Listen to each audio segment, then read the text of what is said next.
Olá, sucessores e sucessoras, bem-vindos aqui à Sucessão 360, podcast promovido pelo Inepad Consulting. Estou aqui hoje com o meu sócio Lucas, que vai apresentar nosso convidado. Tudo jóia, Eduardo? Boa tarde, pessoal. Hoje a gente está com a Jéssica, que é sucessora da Tracan. Jéssica, se apresenta um pouquinho aí, depois a gente vai trocando uma ideia. Tá bom. Pra conhecer vocês. Bom, pessoal, boa tarde. Obrigado pela oportunidade de estar aqui com vocês. Imagina. Muito legal. E, bom, a Tracan é uma empresa familiar, né? Meu pai que fundou em 99. E a gente abriu aqui em Ribeirão, a nossa primeira loja. E ao longo dos anos, nós fomos... Meu pai é muito empreendedor, muito mesmo. Gosta. E a gente foi... A marca também veio para o Brasil ao longo desse tempo. E aí a gente começou, junto com a marca, a desenvolver a nossa região. E hoje a Tracan tem 12 lojas entre os estados de São Paulo e Minas. Legal. E aí o nosso grupo ainda, pelo empreendedorismo do meu pai, né? Abrimos uma indústria metalúrgica que chama TMA. E lá a gente produz transbordos e plantadoras de cana. Que legal. Ô, Jéssica, a gente sempre gosta de entender um pouquinho da cronologia, assim, tipo, da história. Claro. Eu queria entender, assim, como que você se iniciou o seu interesse pela empresa? Tá. Porque uma coisa é o interesse do seu pai é o fundador. Sim. Mas e você? Como que foi plantada essa semente, assim? Ó? Eu acho que sempre foi por admiração, né? Dentro de casa, a gente sempre viu meu pai muito encantado, muito feliz e muito... É claro que tem os perrengues do dia a dia que tiram um pouco do sério. É a vida de qualquer Acontece. um que empreende. Mas... Altos e baixos. É, né? lógico. Frio na barriga o tempo inteiro. Sim, mas assim, eu acho que foi muito por observação e por encantamento mesmo. Vendo o que ele fazia, fui me encantando. E na época que eu prestei vestibular, eu prestava para economia e eu queria economia porque eu queria. E teve um dia que aí eu não passei em economia, eu falei, poxa, vamos repensar, será que é economia mesmo que eu quero? E quando eu repensei, eu falei, não, eu tinha um pouco de preconceito, entre aspas, assim, de fazer administração de empresas, né? Uhum. Porque às vezes muitas pessoas que não sabem o que querem vão lá, vou fazer administração, e fazem. E aí, né, fica aquela coisa meio perdida. Só pra fazer. E quando eu refleti sobre isso, falei, não, eu quero isso. Eu quero estar junto com meu pai. Então, aí eu tomei a decisão, mudei o rumo do meu estudo para a mesma área, praticamente, mas foquei em administração de empresas e sempre que, até eu trabalhando no estágio, assim, eu sempre falava da empresa do meu pai para as meninas. Eu trabalhei na 3M, lá em Sumaré, na sede. Uhum. E eu sempre falei para minha chefe, assim, da vontade de vir para Ribeirão, voltar e trabalhar com meu pai. E ela sempre me apoiou, veja, eu tive a oportunidade de ficar por lá, mas ela, não, Jéssica, veja, se você quer ir trabalhar com seu pai, é ideal que você vá o quanto antes, não fica aqui atrasando a sua carreira lá com seu pai, porque você tem muita oportunidade lá. E isso foi abrindo meus olhos, porque assim, eu tinha aquela coisa de ficar um pouco fora da empresa do meu pai e depois vir, mas a decisão foi por ver o meu pai encantar com o negócio e gostar também do que eu vi ele fazendo. Então, acho que foi por essa linha. Mas aí, esse processo de formação, assim, você ficou bastante tempo na 3M? Eu fiquei 2 anos apenas na 3M. Como estagiária. Como estagiária, E quando você terminou o curso, você já quis... E quando eu terminei o curso, eu já saí da 3M. Tá. Porque foi uma, assim... A minha chefe lá na 3M, ela me conduziu muito pra isso. Ela falou assim, olha, Jéssica, a gente quer a vaga pra você. Mas a gente sabe também que você não vai fazer carreira aqui. Você quer fazer carreira com seu pai. E não faz sentido pra empresa também, né? E assim, pra nós é muito melhor que você vá, a não ser que você realmente queira ficar por uns anos aqui. E aí eu tomei a decisão, falei, não, eu quero ir mesmo, eu vou. Quanto antes eu chegar, mais rápido eu começo a aprender as coisas lá dentro da empresa com meu pai. Ô, Jéssica, deixa eu voltar um pouquinho, que Claro. eu achei um pouco... Eu queria um pouquinho mais de detalhes, aí, até como merchan já da Tracan, né, e da TMA e tudo. Explica um pouquinho mais, assim, qual o produto de vocês, o que vocês vendem e tal. E eu gosto muito de ouvir um pouquinho de história. Então, assim, conta um pouquinho da história do seu pai também. Como é que foi lá o início, assim, né, aquele... quando... 94... 99. 99, desculpa. Você já era nascida, né? Já. 10 99, anos. Você tinha 10 anos. Uhum. Tá, e conta qual que era seu sentimento nessa fase dele empreender e tal, porque isso é uma coisa que a gente sempre pergunta, né? Porque a gente fala muito que a sucessão ela tem que começar desde cedo. Uhum. E quando a gente fala isso, tem que tomar cuidado, porque a gente fala que a sucessão às vezes começa aos 10 anos. A gente sempre fala isso para os clientes, só que o pessoal fala, isso aí é trabalho infantil e tal. Não é para trabalhar. É para você ter envolvimento, principalmente emocional, começar a ter essa memória afetiva com a empresa, né? E eu gosto de perguntar isso porque a maioria dos sucessores que eu conheço, e não é pouco, né? Eu conheço bastante, fala muito dessa memória afetiva. Eu queria também entender de você, porque você tinha 10 anos quando ele começou. Normalmente o pessoal tem 10 anos, a empresa já tem uma vida longa, às vezes, já, assim, né? Uma história e tal. Então, como que foi isso?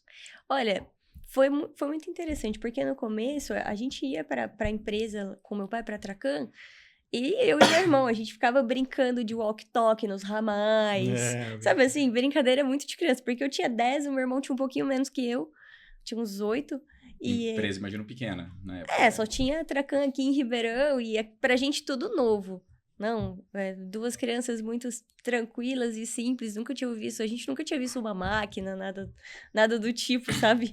A gente não tem vida, a nossa infância não foi na fazenda, nada, foi sempre dentro de casa com meu pai. O meu pai tinha um outro negócio que colocava freio e cardan em tratores. Então, a gente via tratores. Antes da Tracan? Antes da Tracan. A gente via tratores. Certo. Então, meu pai levava a gente, às vezes, junto para a empresa que ele tinha e tal, e depois que isso fechou, a gente começou a ir na Tracan e com brincadeira de criança, né? Brincava com as cadeiras que giravam, que tinha rodinha e os telefones. Eu lembro muito disso, sabe? Na minha mente. E a gente sempre ia. Meu pai levava, né? Então, quando começou muito o mercado se desenvolver também com tratores nacionais, porque o começo foi difícil. Tudo importado, o setor começando a mecanização ainda. Então, começou devagar. O meu pai conta que no primeiro ano ele vendeu uma máquina. Caramba. Assim, incrível, uma máquina. Hoje, quando a gente olha para trás, fala, o que é uma máquina?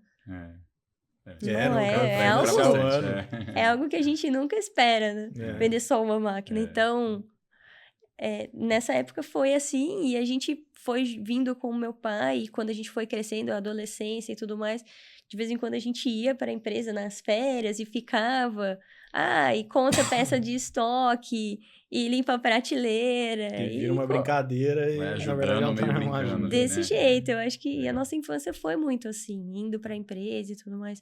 Até na faculdade eu voltava e fazia alguns projetos nas férias quando tinha oportunidade, a gente não ia viajar. Sempre sobra um tempinho ali de uns dias para viver um pouco do dia a dia da empresa. E meu pai sempre gostou muito de levar a gente, eu e meu irmão. E a gente também sempre gostou de ir. Então, acho que combinou, né? Deu certo. Gerou essa memória afetiva que a gente fala tanto. Exatamente. Também, então, né? E assim legal. Também pelos produtos, né, Eduardo?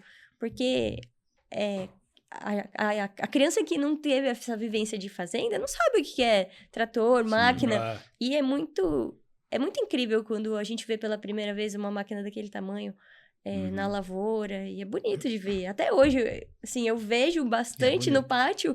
Mas quando eu vou no campo, visito algum cliente, ainda fica esse fascínio de antes. Certo, muito bem.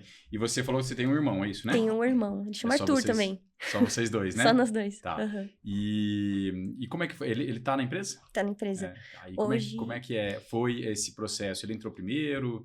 Você? Como foi esse processo aí de... A gente entrou mais ou menos juntos, eu e ele. Porque eu me formei e vim, e ele entrou um pouquinho antes de se formar. Porque ele estudava aqui em Ribeirão. Então... Ele fez administração também? Ou algum curso relacionado? Ele fez agronomia. Agronomia, tá. Ele fazia agronomia em Uberaba, aí voltou para Ribeirão para fazer aqui. E eu estudava em Campinas nessa época. Então, eu vim para Ribeirão mesmo no início de 2013, que eu me formei em 2012 e vim para Ribeirão no início de 2013. Eu já estava aqui trabalhando com eles. E a gente começou meio que juntos, eu e ele. Eu comecei... num projeto pessoal que eu tinha vontade muito de mapear processos dentro da empresa. Legal. Eu tinha um professor em Campinas que falava, você tem que fazer isso porque você vai aprender muita coisa, você vai aprender de empresa. Você não vai aprender teoria. É um bom jeito de aprender o processo inteiro do negócio. E foi uma vivência muito boa, porque eu passei os meus primeiros 2 anos mapeando processos na Tracan. Então, eu mapeei tanto os processos operacionais de venda e de serviços, até os processos de back-office.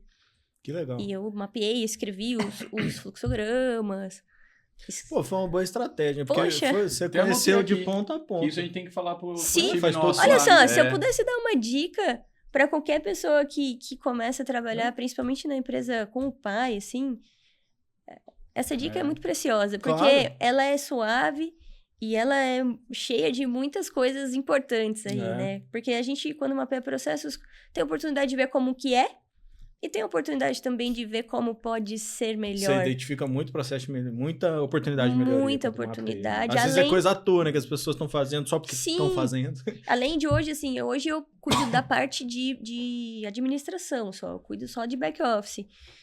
Mas é muito interessante conhecer de como é na operação. E até onde que a sua atividade hoje, ela se liga, né? Em que ponto que ela se liga, o que ela influencia a outra área, você já sabe tudo, porque você conhece inteiro. Exatamente. A gente fala muito do job rotation, mas agora que você me deu a ideia, eu vou colocar isso aqui como uma ideia de substituição ao job rotation, porque funciona muito melhor, de fato. É uma jornada. E é um desafio, né? Dependendo do tamanho da empresa e do tanto de processos, demora. Eu demorei 2 anos. Em algumas áreas eu cheguei a fazer manual do sistema. Então, eu ia tela por tela, sentava do lado do usuário, fazia tela por tela, printava, escrevia os passos e a gente montou um material meio que apostila, assim. E hoje a gente tá renovando isso. Eu fiz 10, 12 anos quase de empresa aí. A gente tá começando a renovar esse material, porque os processos mudam, a empresa muda e aí muito rápido a gente perde o mapeamento. E você teve uma escola boa também, que é a 3M, porque ela é tudo baseado em processos lá, né? 3M eu trabalhei no marketing da 3M e eles são muito processistas, assim. Eles olham para o processo e eu atendia várias marcas lá, porque eu trabalhava no corporativo da 3M. Então, a gente conseguia ter a oportunidade de ver muitas marcas. É claro que, como em nível de estágio, a gente acaba não entrando muito a fundo no tema processos. Mas sempre foi uma vontade minha. Convive, né? Com a formalidade. Sim. Que é comum em empresas sistemas, e tudo mais. Muito legal. Bom, então, mais ou menos 2013, você e seu irmão entraram na empresa. E aí misturou também com seu pai, que já estava lá. Então, dá aquele caldeirão fervilhante ali de emoções familiares, misturado ali com conflitos de gestão e tal, não sei o quê. Como é que foi isso aí? Teve, assim, realmente... Eu e meu irmão, a gente teve um caminhar, né, Eduardo? Naquela época, nem eu nem ele tinha cargo gerencial. Então, eu cuidava de mapeamentos de processos e, às vezes, meu pai pedia para analisar um balanço ou outro. Então, eu analisava balanços para ele, fazia relatórios de indicadores de balanço, analisava os próprios indicadores que a fábrica mandava. Legal. Então, eu comecei fazendo isso lá para o meu pai, na parte administrativa um pouco mais estratégica, não? E eu tive de 2013 a fim de 2016, mais ou menos, foi quando foi a minha virada de chave para a gestão mesmo. Então, eu comecei a minha jornada de gestora no começo de 2017 E aí, eu comecei a cuidar de todo o back-office já, porque meu pai tinha uma funcionária de muitos anos que foi morar no Canadá, ela saiu, e meu pai olhou para mim e falou assim, olha, reponha uma pessoa para cuidar aí dessa parte financeira de dia a dia para você, para te ajudar e tudo mais, mas eu gostaria que você cuidasse. Aí eu olhei assim para ele e falei, poxa, mas... Será? A gente nunca tá pronto. E ainda mais essa época. Você acha que eu tô pronta? Logo pós-crise, né? A gente passou uma crise, pegou ainda bem É que assim, de 13 a 15 eu mapeei processos. De 15 a 16 aí até 17, eu entrei na área de controladoria para olhar para os indicadores, para os balanços. Então, eu comecei a focar um pouco mais nessa área que monta a estratégia, que tá ali para...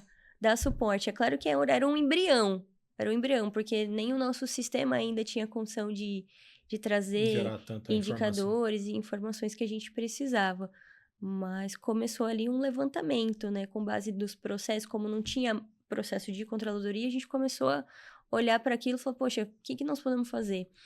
E então, em 2017, eu começo a jornada de gestora. Meu pai, olha, faz o que você precisar aí, de capacitação, de treino, de aulas. E eu fui buscar as minhas coisas que eu precisava, não? Então, comecei nisso.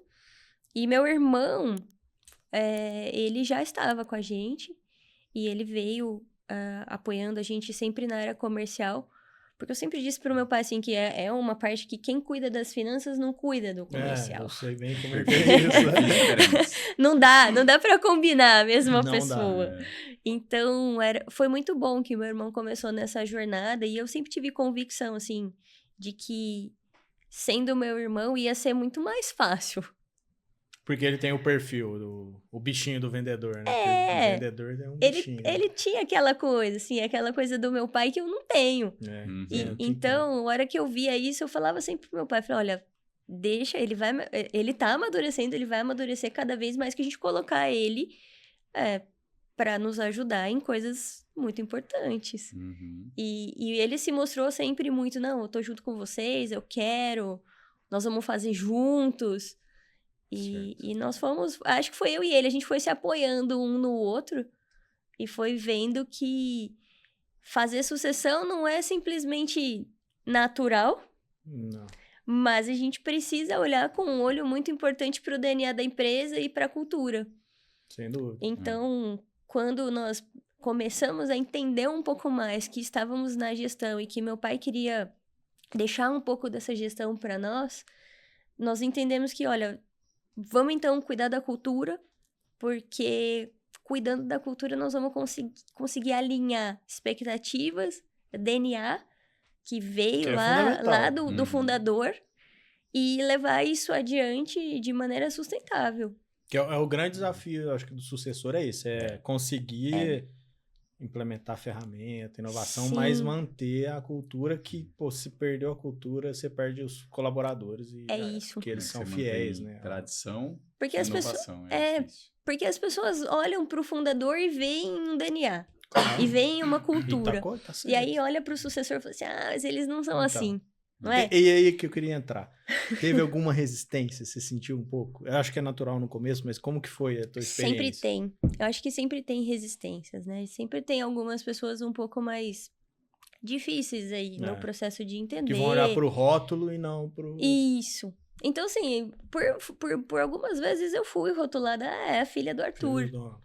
Mas tudo bem, assim, é claro que na época eu sofria um pouco mais do que hoje, mas as coisas vão passando e eu tive muito meu pai perto de mim me apoiando. Não fica assim, isso é assim, tá todo mundo aqui. Ele tem o hábito de falar assim, olha, não sofre, porque eu sofri muito quando alguém queria sair, ou quando uma pessoa, um gestor pedia conta, assim, sabe? Eu sofria demais. E ele, não, as pessoas estão aqui de passagem, e você tem que entender que quem não tá, somos nós. A gente vai ver de tudo aqui, então não se surpreenda com tudo. E do seu pai, assim, você sentiu algum tipo de resistência?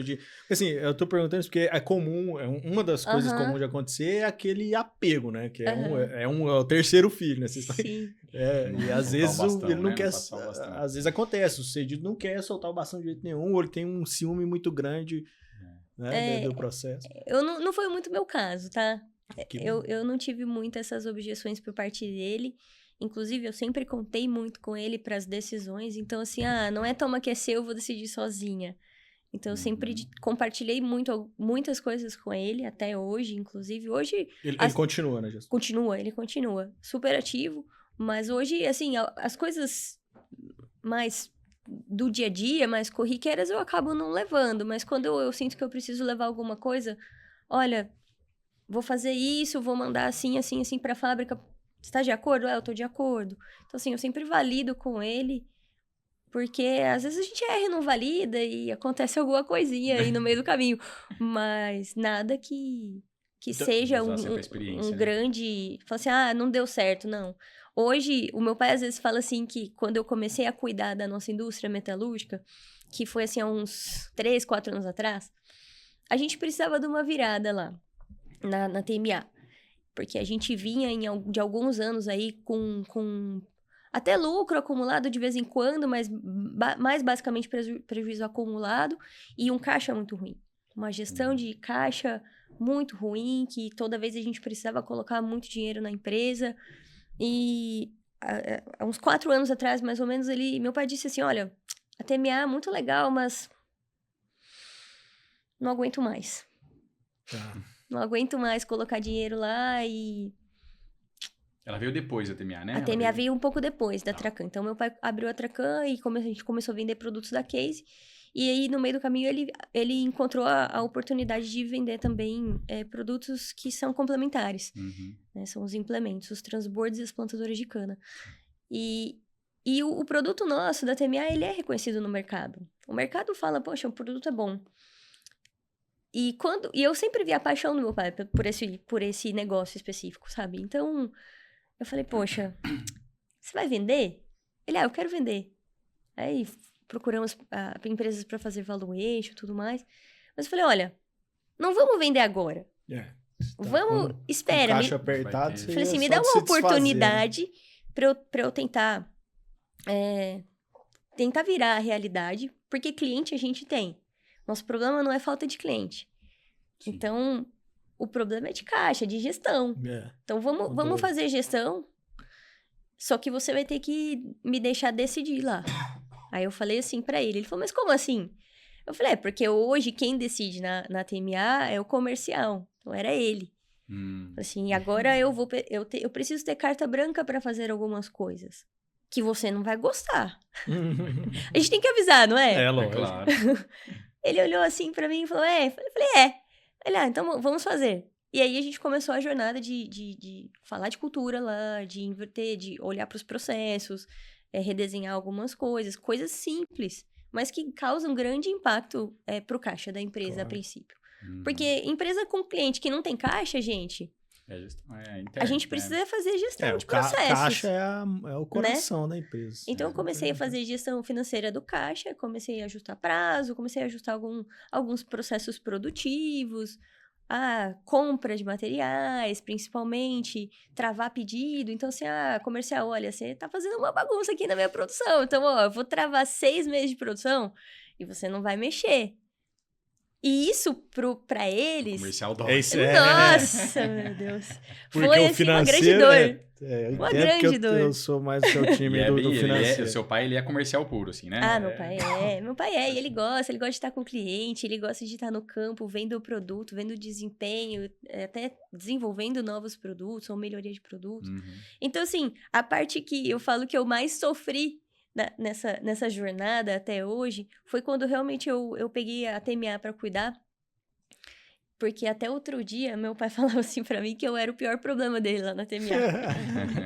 Eu até falava pra ele, poxa, mas você tá com uns problemas muito bons, porque se eu sou o seu pior problema, você tá tranquilo, né? Porque olha os números que eu tô trazendo pra você, né? Então, faz 4 anos que a gente... 4 anos, mais ou menos isso. A gente inverteu os números da empresa, a gente trouxe a empresa para lucro acumulado, caixa 1% para 17%, assim, do ativo, sabe? Então, que legal. Deu certo. A estratégia tá dando certo, né? E por mais que tenha sido dolorido pra ele, tô pensando nele agora. Ele acatou tranquilo? Houveram muitas... Eu acho que assim, tem uma coisa ou outra que, às vezes, é claro, que assusta. A gente vai na fábrica e vê um estoque um pouco maior de materiais e dá um desespero, porque, poxa, dinheiro. Você tá com problema de dinheiro e você tá comprando tudo isso de matéria-prima, você tá doida, né? Então... Eu acho que foi um pouco difícil para todo mundo, porque para mim era a vivência de nunca ter gerenciado uma fábrica, administradora que sou, mas sempre gostei muito de processos. É diferente a prática da teoria. E a gente tenta ao máximo estudar, eu tentei ao máximo estudar e me aproximar mais dos processos produtivos, só que em alguma coisa a gente vai errar. Não tem jeito de fazer perfeitinho, ali padrão by the book, erro, né? Então, assim, um estoque um pouco mais alto, e aí ele, Jéssica, você tá vendo o tanto de chapa que tem aqui? Tá quase da sua altura, você não tá caminhando na fábrica.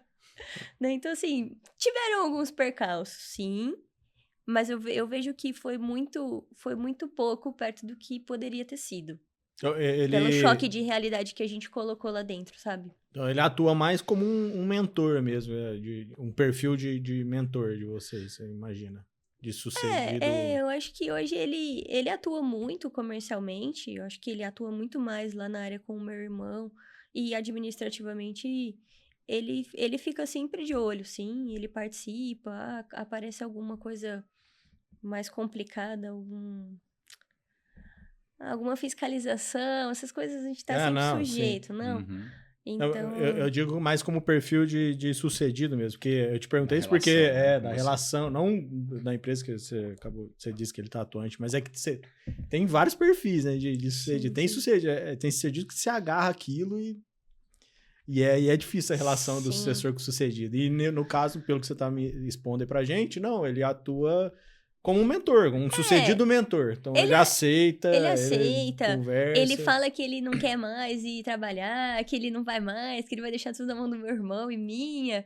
Mas, no fundo, ele gosta muito de ir. E a gente gosta muito de estar com ele. Uhum. Porque a gente aprende muito de observar.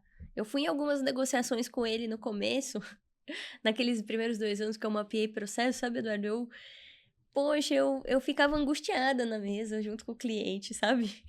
Porque não tinha vivência de negócio. Uhum. E ver o jeito que ele negociava, eu saía dos lugares e falava, nossa, como você consegue? É legal. É treino. É legal, é treino. Bom, e tirando essa resistência mais da TMA que você falou, que não foi uma resistência, mas ele teve já ali um certo... o apoio não foi 100%, vamos falar assim, né?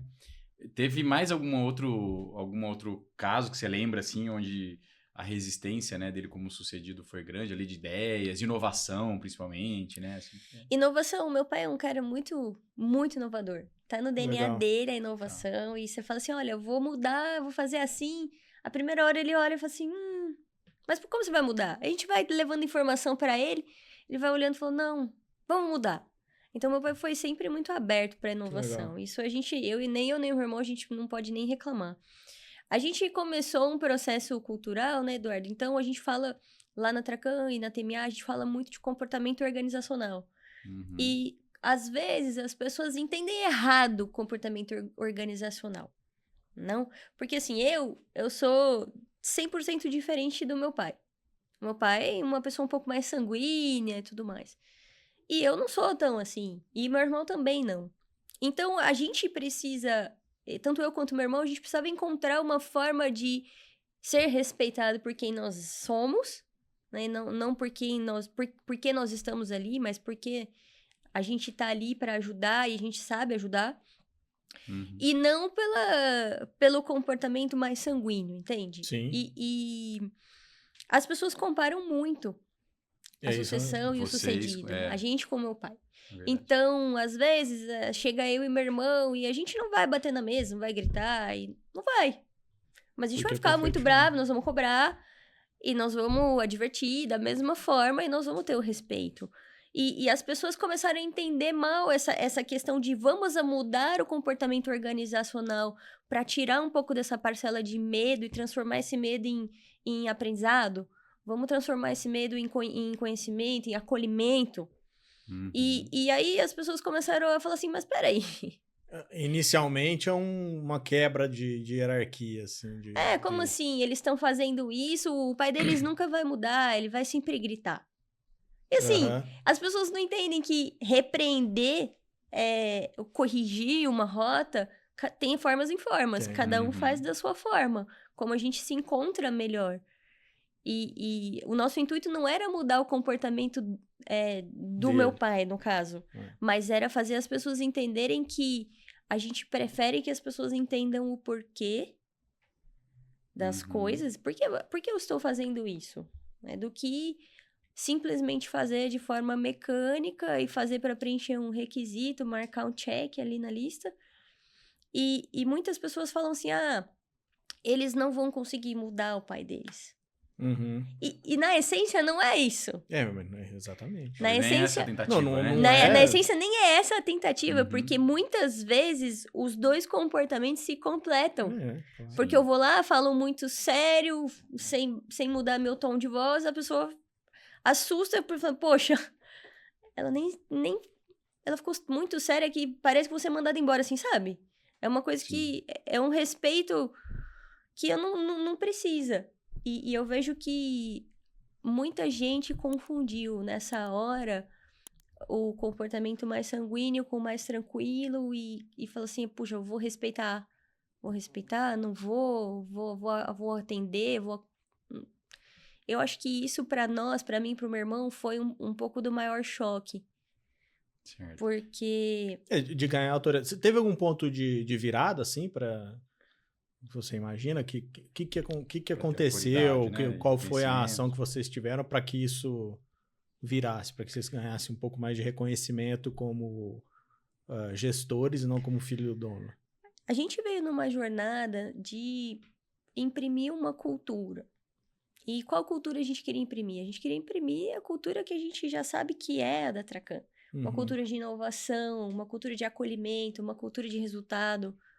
E as pessoas não podiam confundir essa questão de acolhimento com a gente passa a mão nas coisas e pacifica e apazigua. E muitas pessoas entendem errado isso. Porque quando a gente começa a levar o acolhimento pra dentro, misturado com o resultado, a pessoa fala, putz, eu não posso sentir medo, tenho que me sentir acolhida. Mas a hora que leva uma bronca, fala, aí, ó, não tem acolhimento. Entende? E muitas pessoas não entenderam muito isso. Então, o nosso ponto... foi sempre bater em cima dos comportamentos organizacionais como um pai cuida de um filho.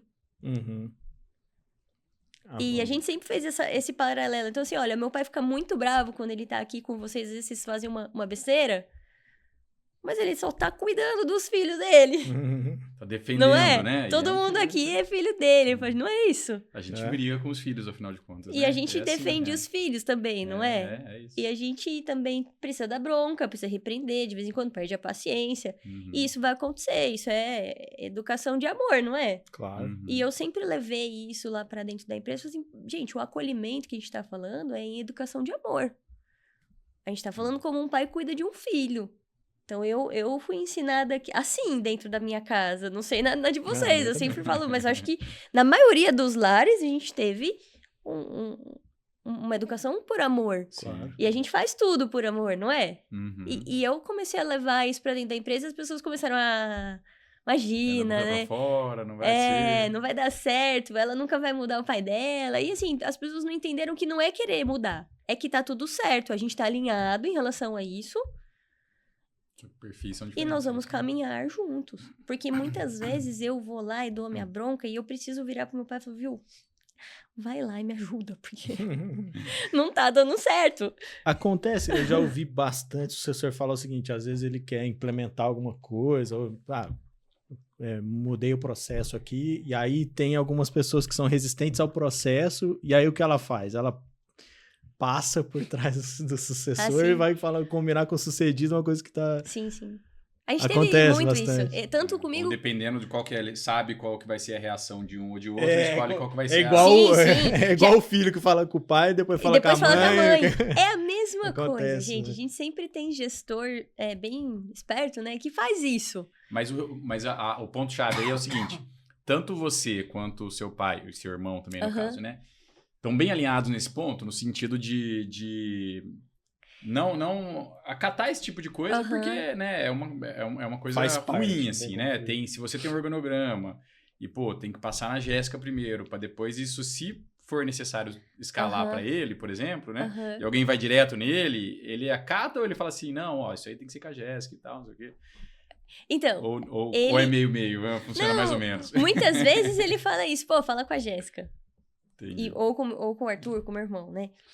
Mas muitas vezes, até a gente perceber que essa pessoa tava fazendo isso... Você entende? Tem um tempinho aí, e muitas vezes a gente não percebia que tava acontecendo isso. E aí, a gente se via, a gente discutindo, e o cara se dando bem, sabe?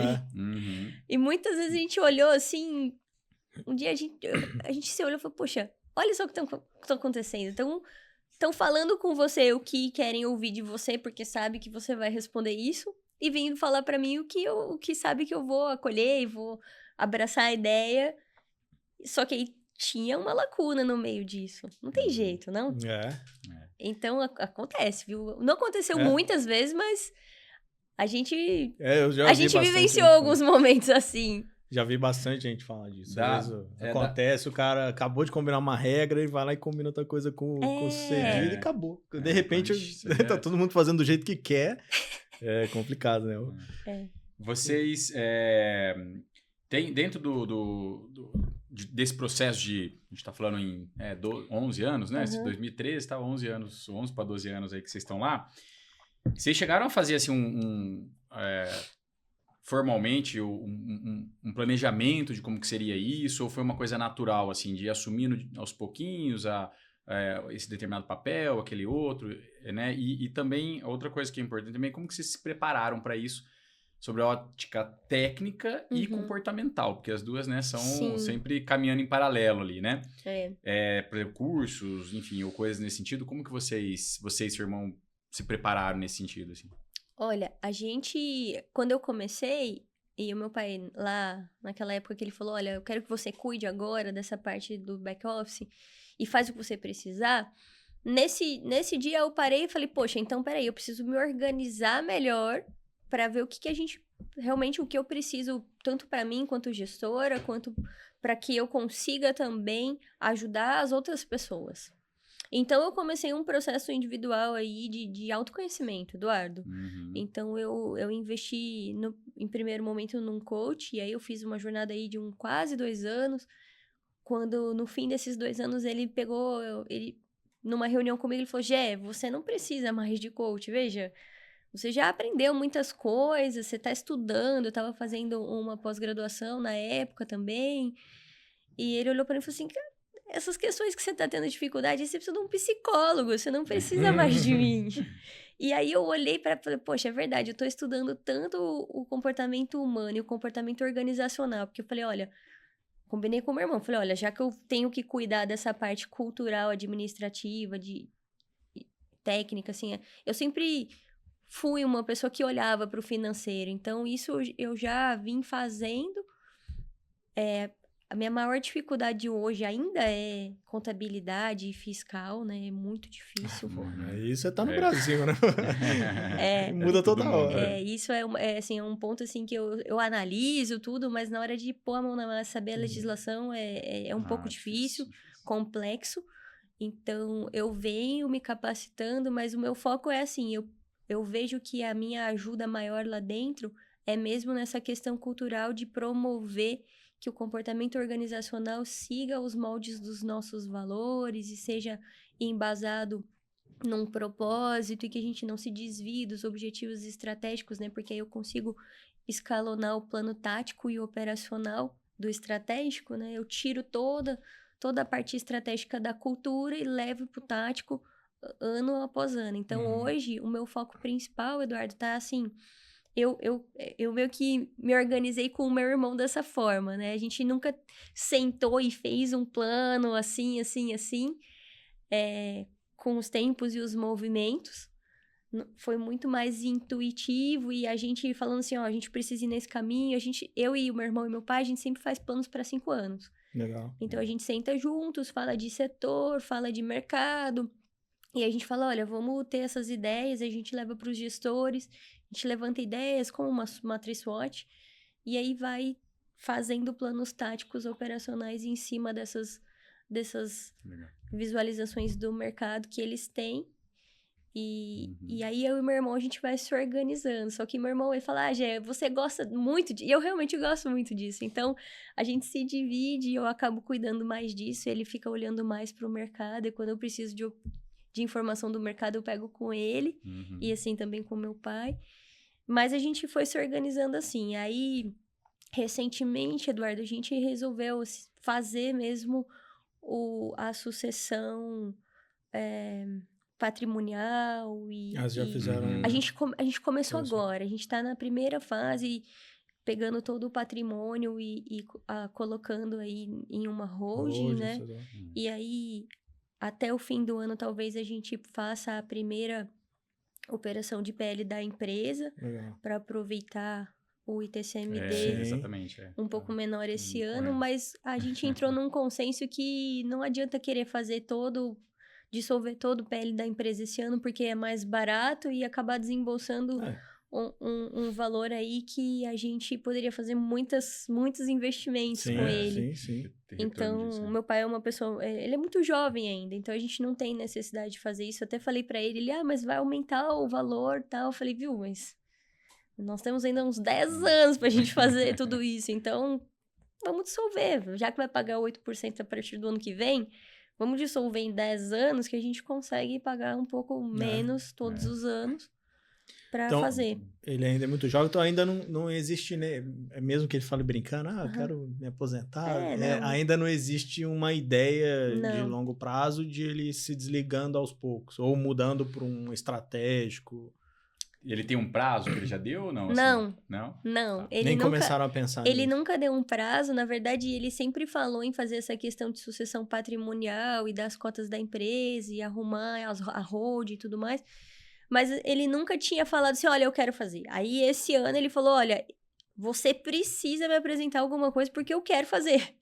Entendi. Eu falei, bom, então, se esse ano eu quero fazer, se ele quer fazer, eu preciso ver. Então, fui estudar um pouco mais dessas estruturas. E agora há pouco, faz até pouco tempo que eu apresentei pra ele. Ele olhou e falou, mas é tanto dinheiro assim? Eu falei, poxa, mas não tem o que fazer. Tem a decisão de não fazer. Sempre tem, não é? Então... Em termos de formalização, não patrimonial, mas de política, assim, acordo de sócios, vocês avançaram nesse sentido ou não? A gente já está desenhando o contrato, né? É um contrato que vai reger todo esse acordo de sócios, conselho e tudo mais.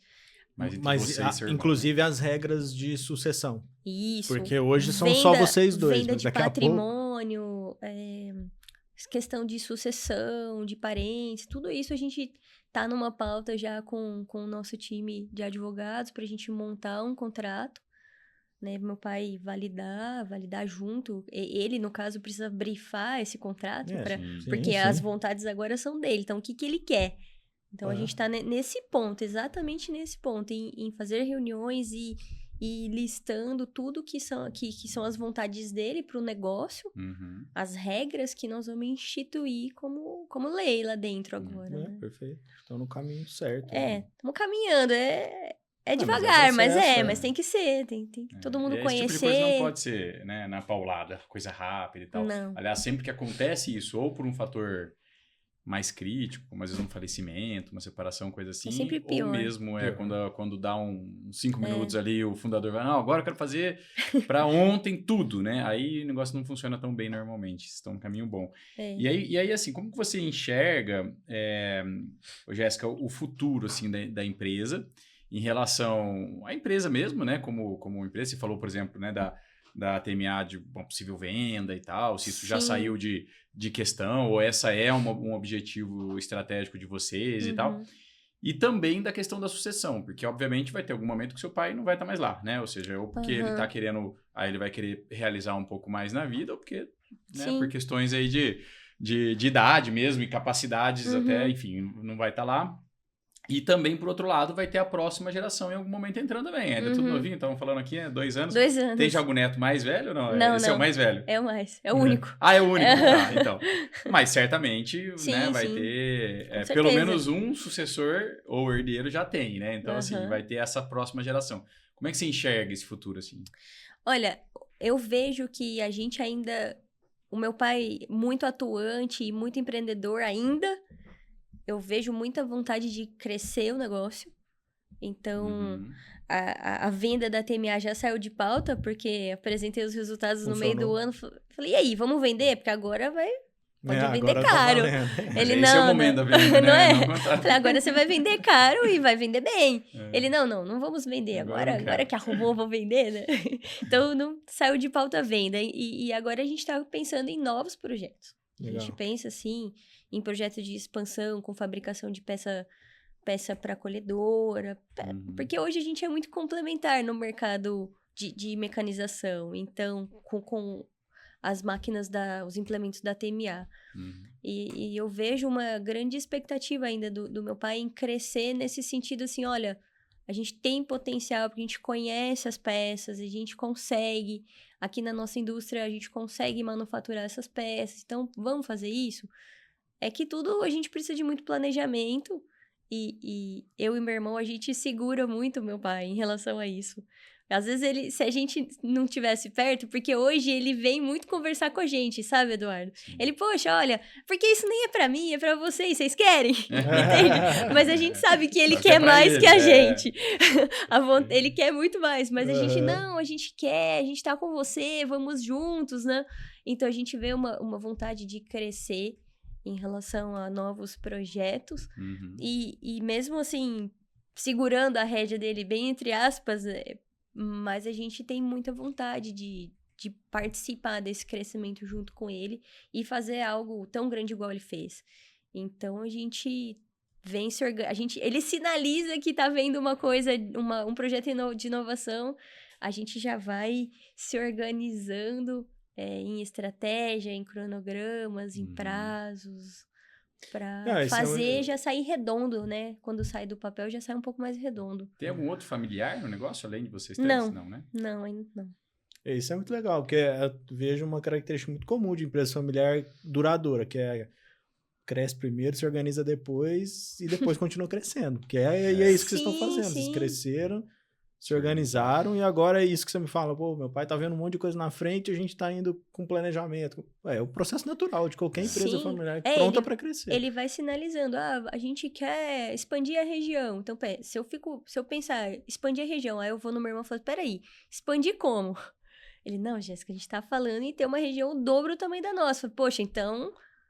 que a gente eu preciso me organizar. Se eu vou ter o dobro do faturamento, eu preciso ter uma estrutura que não seja o dobro, mas que seja compatível para garantir uma expansão. Eu não posso sair, né? Pegando crescendo dinheiro caro no banco, senão eu acabo com a saúde da empresa. É muito mais impulsivo, né? Ele tem essa característica de ser mais impulsivo, sai fazendo, né? Mas aí veio agora com... E até para o próprio crescimento da empresa, e também porque você já veio com uma visão bem diferente, não, mas vamos fazer, mas vamos planejar, Sim, né? E eu e meu irmão, a gente pensa muito igual nesse sentido. Então, já apareceram outros negócios e meu pai olhou pra gente e falou assim, e aí? A gente, nós estamos fora. Ele, poxa, vocês estão fora? A gente tá, mas vamos ver outra coisa. Né? E aí a gente vai se complementando e achando o que toca a nossa veia mesmo. Muito bom. E do futuro da sucessão, o que você imagina, assim? Eu sei que é cedo, né, para falar disso, mas, assim, você imagina a empresa ainda na família, ou isso ainda não foi... eu imagino. Para a próxima geração, então começar a gente sempre sonha, né, manter a empresa na família e ter um negócio sustentável que vai durar de geração para geração, então... Esse pelo menos a princípio, o objetivo de vocês, é fazer a empresa crescer e passar para os filhos. Tá, o objetivo meu e do meu irmão acho que... Hoje a gente vê isso, porque eu falo pra ele fala pra mim, olha, não sai. Às vezes um ou outro fica bravo, né? Outro dia o meu irmão ficou bravo comigo, ele falou, eu vou embora, você faz aí o que você quiser. Eu falei, então, por favor, não faça isso, né? Eu não consigo mais fazer sem ele. Não dá, né? Não dá, sozinho é difícil, né? Conflito de irmãos, eu sei como é que é, irmãos sócios, né? Tem sempre aquela velha história, não sei se aconteceu lá já, mas se não aconteceu, vai acontecer. Quando dá um conflito mais caloroso, assim, fala assim, então vem fazer o que eu faço aqui pra você ver como é difícil. Pô, toda hora. Vem fazer aí. Então vamos trocar então pra ver quem vai melhor, você vai ver como é difícil. Foi assim mesmo que eu falei com o meu irmão outro dia, Eduardo. Eu liguei pra ele, porque eu cuido do plano orçamentário. E ele tem que levar a receita, né? Eu liguei pra ele e falei, eu preciso de mais receita. Ele falou, como assim? Você quer que eu vire receita? Você quer que eu ponha um negócio aí que eu não vou vender? Ele falou, não, vou fazer o seguinte, já que você tá falando que eu sou mole...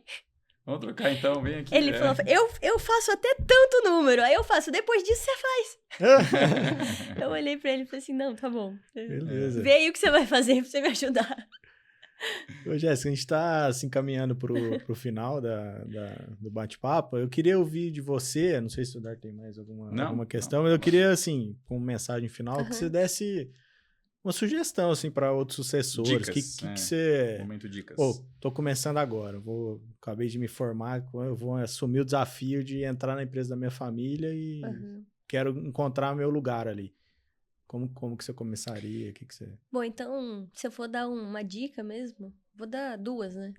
Eu falaria para que o conhecimento técnico, ele nem sempre é suficiente. Então... o mapeamento de processo foi uma grande escola de Tracan, de negócio para mim, né? Então, não adianta. Ao passo que eu estava mapeando processos, o meu pai estava ali do meu lado falando assim, ó, vamos lá ver o cliente. Então, não é só mapear processo, né? A gente precisa olhar para quem sustenta... Não é só ficar na frente do computador, né? A nossa mesa. Então, a gente ia sempre, visitava cliente, ouvia, para entender mesmo. Não adianta a gente ter uma solução só para nós. Então, dica é essa. Conhecer de negócio, do que a empresa faz, e acho que isso compreende visitar cliente e entender qual é a dor. E acho que, em segundo lugar, que eu acho muito, muito, muito importante é cuidar da cultura. Porque o comportamento organizacional, ele muda quando se afasta do fundador. Né? Quanto mais a gente cresce, mais o comportamento organizacional se afasta do fundador, dos princípios do fundador. E mais a gente se afasta da cultura. Então, é nessa hora que a gente precisa ter um time olhando para a cultura, para desenvolvimento humano e realmente cuidando desse comportamento organizacional através dos artefatos culturais. Então, não é só... A gente está falando de artefato cultural, comportamento, símbolos, sistemas. A gente está falando de tudo na empresa, desde o organograma até a forma como o telefone é atendido e até os grandes processos, as grandes passagens de bastão lá dentro. Então, por isso que eu falo que é uma dica que são duas, mas é uma só, porque o entendimento dos processos é imprescindível nessa hora. Eu sou uma processista de corpo e alma. Eu não sei falar de empresa se não falar de processos. Então, eu vejo que cultura é processos. Né? E a gente, quando olha para o processo bem feito, a gente consegue alterar o organograma e a gente consegue impactar o processo da forma que a gente quer. Então, essa é a minha dica aí. Perfeito. Eu tenho até eu coloco isso na aula, que o pessoal pergunta muito que negócio de compliance, que ficou em alta aí depois, né, nos últimos anos aí E a compliance, na verdade, na hora que você pega ela e destrincha, você tem só duas componentes. E é exatamente o que você está fazendo, cultura e processo. Né? Ela não funciona sem nenhuma das duas, é onde você vai estar em conformidade ali, vai conseguir resolver os problemas de fato. Né? É de fato, muito é isso. Muito legal.